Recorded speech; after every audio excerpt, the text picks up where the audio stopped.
for safety reasons, that they should move back to the north. When you said they're peasant, what exactly does that mean? Yeah, it means they are just petty, the only trade they know is rearing cattle. And they don't have land. Who owns those cattle? Yeah, they own the cattle. The herders own the cattle? Most of them own the cattle, yeah. No, but that's not the dominant knowledge that we have as far as ownership of cattle is concerned. Yes, let me tell you, like in the villages, you need to go to the villages. Like my grandfather have over 3,000 of these cattle. But that doesn't mean he's living in a mansion. He doesn't care about that. What he counts as his wealth is the cattle that he has. Precisely. Exactly so if a man has 3,000 cattle, yes, how would you rate the economic status of that person? Yeah, the economic status for him is to produce more cattle. That's what he sees it. No, he doesn't count what's the value of that cattle economic-wise? Maybe you can pick it if you take Nigerian average, maybe 250,000 naira per head of cattle. Per head of? Yes, that's correct. Per cattle or head of cattle? Per head of cattle. Per cattle. Per cattle. So yes, in a herd, how many do you have? Me, personally. I mean, in a regular herd, how many? 33. So you like 250,000 times 33? Yes. That's plenty of money. That's plenty of money. So that means the person is not in an average economic status? He's not an average economic status, but his trade is different from the way you view trade. You view it in form of naira and kobo and dollars. He viewed it as the number of the cattle he has. But the number of cattle is valued at naira and kobo, isn't it? Yes, it's valued at naira and kobo to you. But to him, it's valued as much as the cattle can feed well. And this is also a cultural activity, right? So considering that particular situation, you have to allow him to be able to practice his trade the way he wants it, or he lives to a place where he's not threatened. Let me make it very clear. I'm not in support of open grazing either. I made it very clear that I think in 21st century open grazing should not be something that should be considered, because it's even kind of wasting a whole lot of economic opportunity that is associated with trading in cattle. But considering the current situation, whereby where federal government total investment in livestock is ranging between 5 to 10% of agricultural investment in the country, that man is not secure. Supposing we have a program like the way we have Anchor Borrowers program, where you anchor for rice and maize farmers, you have those kind of people that will anchor for cattle farmers, then that man may be secure. He can be able to secure a piece of land in the Delta State and be able to practice his trade. But with this kind of situation, he doesn't have anybody to anchor for him. He doesn't own the land. He just move around. He doesn't even know the map of where he is. So you don't expect that kind of person to be able to stay in those kind of areas where most of his people are being killed and his cattle are also being killed. All right, just a minute, okay. I just did a quick calculation now, and I've seen that about 300 cattle in a herd times 250,000 naira per cattle. That's about 75 million naira. That's correct. Great. Now, let's say the herd of cattle is 75 million, you know, and somebody's running that business. Would it not be most appropriate? I know you've said it, but at the same time, you're talking about them being peasants, which is an argument that we want to clarify here. A man who owns a herd of cattle that's worth about 75 million naira, one would expect that that man would have, you know, arranged a land, have an enclosure, have a ranch, if you want to call it a ranch, to develop and rear that cattle, isn't it? Yes. Now there is a problem between the cultural and modernization about this cattle thing. I admit, as a Fulani man, that we have a lot of work we need to do to be able to reorient the thinking around cattle herding. You mean to change the culture? To change the culture from normal open grazing to actually ranching, because that's the only way you can even make more money from the trade than just moving around everywhere, risking your life, risking your children's life, even risking the life of the cattle themselves, and even reducing their gross productivity, because when they move around, they produce less milk and less meat. And those are the things that actually brings a lot of money. So we need to have a program that will make sure they go into ranching. Do you think that would be possible? Because I asked that question based on the fact that we know so far that a lot of these folks that have these cows, they give it to these nomads who just enjoy, and at the end of the day, they do a split sharing. You know, say 70-30, 80-20 when it's time. So that means the owners of the cows don't really want to do any investment in terms of land investment, in terms of going through the modern practices you are talking about. They prefer to have this cultural, you know, existence of the cattle and rearing the cattle to continue. And because of that, they are not inclined to this cultural change you are talking about. Yes, I understand what you are saying, and I also agree with you to some extent that, yes, there are some owners of cattle that doesn't want to do that. But I want you to understand because that would increase their cost of production. Exactly. I want you to understand that the cattle herder himself when he owns a kettle, he sees it as his life, like lifestyle. Now, but the person that is buying kettle for the herder doesn't see it as that. He sees it as a business opportunity. That's why he do that. So he considered the cheapest model of herding his kettle, because most of these herders, those ones that are hired, collect less than 10,000 naira per month. And he doesn't care about the social implications of what happened to the man who takes his cows to different communities across the country. That is why you need law to enforce him to be able to practice modern day rights. But why has it taken long, you know, to redefine this cultural practice which breeds insecurity and causes a lot of problems? The problem is, of course, I want you to look, just look at this, right? We have a group of people in the country, especially the politicians, or I can say even the governors. You know, I don't want to go to the top. Let's go to regional areas. They don't see these things as business opportunity because of oil money.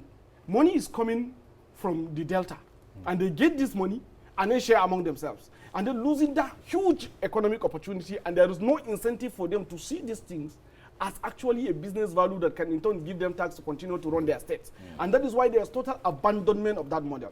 But if you go to some countries in Africa, not even worldwide, in Africa, countries like Ethiopia, countries like Uganda, South Africa, Mali, they implemented a very good economic model that you hardly hear something about herders and farmers crisis. Yeah, they have farmers, they have herders. Like in Tanzania, we have about 54 million cattle. In Ethiopia, you have about almost 106 million cattle. But you never hear about herders and farmers crisis because everybody have its own jurisdiction where they practice their trade.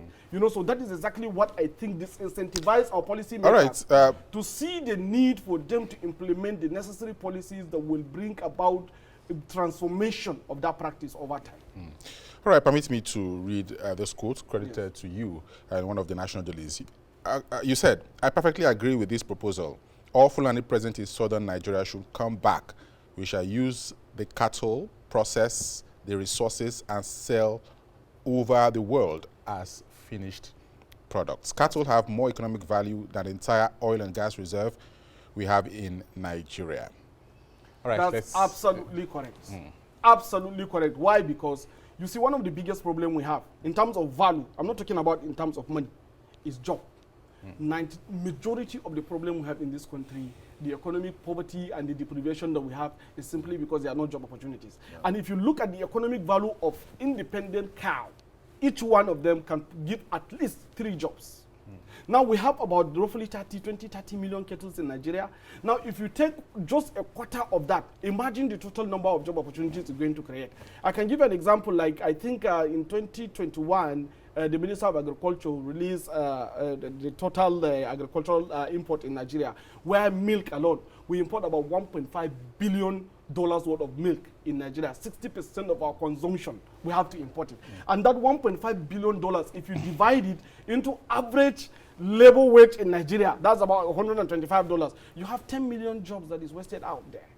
And this is a very serious opportunity that we are throwing out simply because we are thinking of oil. Did you have that to only encourages us to build real estate and also build, buy very expensive cars, build very expensive shopping malls without factories. I don't understand what kind of country it is that we have. Mr. Garuba, did you have to wait for the southern governors to take this position before coming up with this laudable idea? Why haven't you been able to sell this idea to governors in northern Nigeria all this while? No, actually I have been speaking about this. If you said I have not been speaking so about this. Why has it not been happening? Yeah, because I told you there is no incentive for the policy makers to do that. I can tell you how lazy some of our governors think. In fact, I have to even blame the northern governors. You can see some of the beef that is being sold in ShopRite in Kano is actually processed in Abeokuta. You can imagine this kind of joke. And the cattle alive get exported into Abeokuta to be sold as live items, and then they get processed and then bring back for you to go to ShopRite and buy as a processed beef. You can imagine this kind of joke. I can give you an example again with Bauchi State. Bauchi State have one of the largest abattoir processing plant in Nigeria. In fact, they call it Bauchi Meat Processing Limited. It's actually a company that is registered, sitting on 7,500 acres of land with capacity to process 1,500 cattle per day. You can imagine this kind of resource, and at 90% capacity. And that installation was done by Tafawa Balewa in 1960s.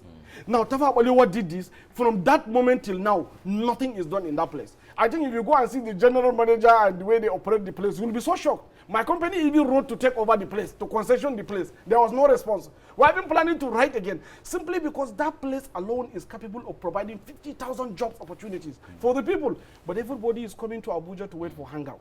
You know, so that is actually a very serious problem, and that's why I see cattle as more valuable to Nigeria's economy than the entire oil asset, because that milk that I told you that can hire up to about 10 million jobs in Nigeria, the entire oil industry is not hiring up to 5 million jobs.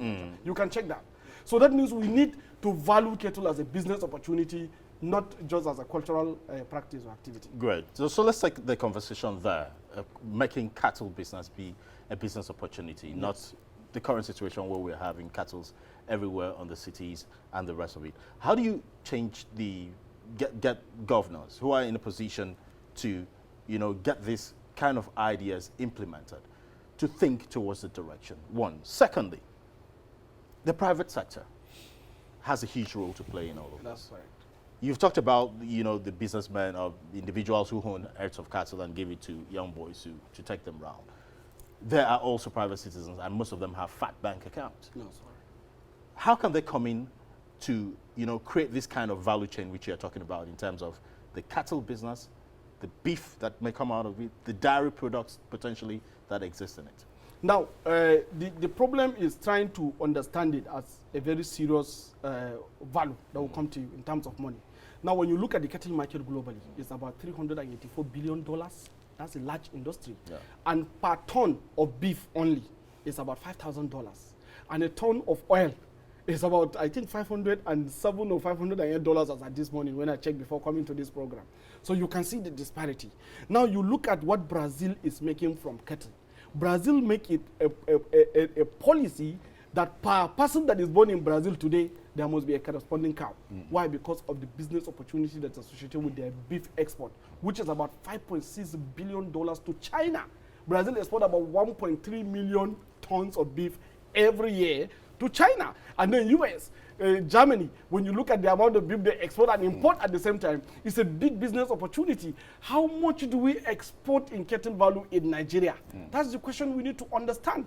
Now we have so many places in the world, like Turkey, like Egypt, like United Arab Emirates, that so much love the taste of our cattle, because their own is usually contaminated by chemicals. They feed it with chemicals, so it doesn't taste very well. And ours tastes very well simply because it is reared locally, fed with the natural grasses, so they want it. Now, if you look at the total value per kilo of cattle in Nigeria, maybe it's about $5 or less, but if you go to the international market, it's about $25. So those airports that we have in those localities can be able to ship cattle beef processed directly from their own localities, for instance, in that Bauchi, to Egypt, to Turkey. And that's a very big economic opportunity that will come. Now, private sector should not allow government to try to take lead in that sector, simply because government is not good in running any business. We all know that. So the best solution is get the government to do the right policy and give you concession to be able to leverage on this thing as a very big business opportunity. I can tell you that if you can process beef in Nigeria, there are so many off-takers in places like Egypt and Turkey that are ready to pick these things. But the question would be that the policies are already on ground, Adamu. I mean, the National Livestock Transformation Plan was set up by the government the other time, and funds were provided for states who were ready to key in through using the Ruga policy as well. What has happened? Yeah, the problem. What else do we need when the policy framework has already been provided by the government? Yes. The thing is, one of the biggest problems we have is enlightenment, actually, trying to understand how this thing can actually be implemented. It's not about having fantastic policy on paper. Now, what are the things that government put in place to be able to help you to do this kind of job easily, meaning to process and import? What are our foreign policy regarding exportation of cow? Supposing if Nigeria is importing almost everything in China, and China is importing 1.3 million tons of beef from Brazil, why can't Nigeria negotiate with China to take only 100,000 tons of beef from Nigeria? So these are the kind of policy incentives that we want. We need to look at our foreign policy objectives. We need to look at also our own markets. We need to look at the dynamics from inside and outside. Then we can be able to encourage people to see the need for them to put their money into this kind of investment. Well, Mr. Garuba, the pursuits for what a lot of people will call free oil money, has created a lot of laziness, and made successive governments to neglect potentials that can, place Nigeria, at competitive, advantage, other than crude oil. A lot of people right now, including the southern governors, even from the north, we are hearing voices, supporting calls for devolution of powers.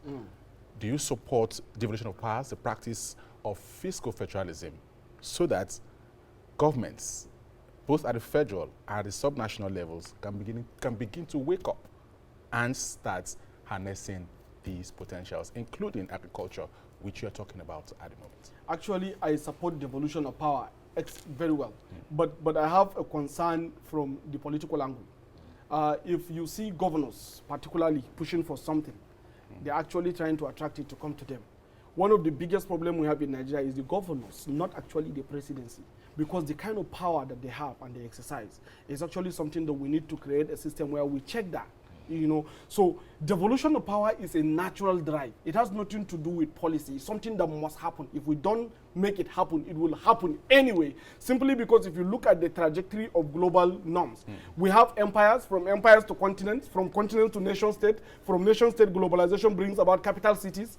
Now, whether we like it or not, devolution will have to go. So many countries have done these devolutions, and that is actually what brings about huge level of stability in those countries. So why are we not implementing devolution? I support that, but we need to look at the practicability of the devolution. It shouldn't be something that will just be a political rhetoric that will amass so much power in one seat, and at the end of the day, again, brings about the same disincentive that we have at the center that has killed the country. So what is required to devolve powers in Nigeria? You have to first and foremost go to local government. It shouldn't start from the governors. You have to go to local government level and start from there. In that local government, you have to also, there are structures of government. We have legislative, judiciary, and of course, and executives, right? So if the governor is an executive arm of government, has the governor given authority or autonomy to his own, to judiciary in his state? Have they given autonomy to local governments? What is the position of the local government? I was hearing you with the Delta State governor, Delta State speaker just recently, who was clearly saying that he's a rubber stamp person with the executive. You are asking him for independence. He was saying that there will be no peace if there's no independence. So this is the problem we have. This is the issue that we need to check. So until devolution of power grant this independent autonomy to this functional unit effectively to be able to discharge their duties as independent bodies autonomously, then the devolution is still a joke. We will still be having problems. There will be some ethnic nationalities from within the devolved area that will wake up again and say they need another devolution, and there will be another devolution, and then we force ourselves into what we call entropy, principle of thermodynamics, where everything will become useless at the end of the day. So we have to make sure that we have a practical reconfiguration of the system that enable functionalities to be able to contribute. How do you reconfigure the system? Because what you've said is quite makes a lot of sense. Because for many, devolving powers is about creating another concentration of power. That is true. Moving from the center, the presidency, to the state. So these powers will still be concentrated in one particular section. That configuration that needs to be done to ensure that the true essence of devolution of power actually exists. What is that configuration, and how can it be done? I think the configuration should be very, there are supposed to be some deep level kind of grassroots consultation. There are some state areas in Nigeria that are supposed to function more or less as a country. So we need to look at that. We need to look at them having their own political system, independent of the way the center is, their economic system, and at the same time also their legislative and legal system, independent of the system, because it conforms to their own natural realities. We need to look at that. We need to look at some states that are hybrids, whereby they want one of their legs to be at the center, one of the legs should be at the state level, and then there can be a kind of a fusion of relationship in terms of security, in terms of also economy, in terms of governance, in terms of policy. We need to look at also some states that are going to be completely a federal unit. Like we can pick a template from Russia, for instance. Russia has only 2, I think, federal states, the Moscow and I think Sevastopol. All other places are actually independent federation units, meaning in Russia, you have about 22 different countries in Russia with their own presidents. Then you now have about 40-something independent units. And then you now have, like, I think only 2 federating. You understand? When you look at the entire 85 states in Russia, it's broken into different functional units. There are presidents, like in Tatarstan, we have a president with legislation. The only thing he doesn't do is, 1, he doesn't do foreign policy. without consultation of Moscow. 2, when he is appointed as a president or elected as a president, Russia will have to, their Duma will have to approve that kind of person. So these are the kind of configuration that I believe is more in tune with Nigeria's reality. You seem to be in support of the submission of the Senate President, who Yes. believes that restructuring must begin from the subnational level. I agree with that 100% actually. Shouldn't Well, it be a top-bottom approach? Look, if you say top bottom, almost all the policies that we try to do in Nigeria that will bring about these realities have come from the top. Remember, we have conference in 1978 from the top. We have even national conference during Abacha time. We have national conference in 2015, 2005. We have even during Jonathan in 2014. What has it translated to? It means the center, the top, is just a kind of a shelf. To the best of my knowledge, the real actors are the guys on the ground. So until you have their buy-in and then began that reconfiguration process from that level, you will not get it right. So if Is we adopt the bottom-top approach, Yes. which you are advocating, Yes. what's then the place for state policing? The state policing will have to go local. It also have to be broken. So we should initiate that process? Yes, the local areas, the grassroots should initiate that process. In fact, policing is best done as the grassroots. That's why even the United States, where we copy from, the policing is done from the grassroots. The central policing system should be, in fact, only DSS should be central police. We don't even need all these uniform policemen that can be identified.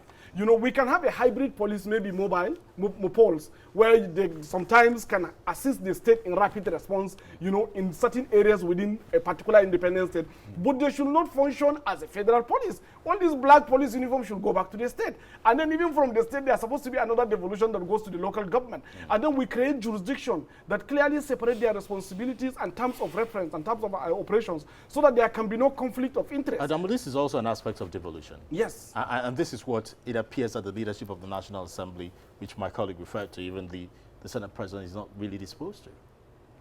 These are constitutional issues They are actually which should be constitutional taken up in terms of amendment by the National Assembly. I agree. But when you have a Senate President who is already speaking from this point of view, how do you get that done? You should have other group of senators that said no, that we want it to be debated. Some people should come and bring it on the floor of National Assembly. The Senate President is not an emperor. He doesn't control But when he Senate. speaks most of the time, he's reflecting the thoughts of many people, majority of whom are from his political party. Yes, it might not be, I belong to that political party, but I'm talking this way. So, and there are so many people also that belong to this political party. We have private conversation that talk this way. So the system cannot continue the way it is. Else, those implosions we are seeing could be a reality. You talked about, you made, you know, a parallel example of the Russian system. Yes. Where, you know, the relationship between the subnationals and the center Yes. isn't exactly uniform. Isn't. Good. It isn't. Now, people in Nigeria have been talking about having this conversation, renegotiating Nigeria, and having different ethnic nationalities come together Yes. and have a conversation on whether Nigeria, they want to stay as Nigerians, which is, of course, what they want to do, but how do they intend to do it? What kind of relationship do they want to have between the various subnational levels as stratified into ethnic nationalities and the center? Do you think that's also a way forward? Besides the 2014 National Conference report which we had, which mainly, to a lot of people, addressed some of these concerns, do you think we should also have a conversation on relationship between the ethnic nationalities across the country on how they intend to exist or coexist as a nation state? I actually agree with that. Each ethnic nationalities or functional unit in Nigeria, or states, for instance, should be able to negotiate how they want to contribute to the success of a Nigerian state. It's about what I want to do. And then you tell me these are the terms. And then we agree. So this is your contributing. This is your contributory level to the making of Nigeria. While this is what we are going to give you in terms of cover as a federating unit. I think it's okay. To the best of my knowledge, we need to have that conversation, because if we don't have that conversation as at this moment, we're actually putting the country more in danger. We have gone, this is 21st century, information is everywhere. We have gone far beyond the level where people are dictated to in how they should do some things. Everyone knows what he wants. Everyone knows what should be done that should better his life. So the best solution is to open the door for conversation. I don't think even British that gave us independence is going to object to that, because they have done that on several occasions, including Brexit. So why can't we also open door for conversation? I believe it's actually a very good way forward for Nigeria.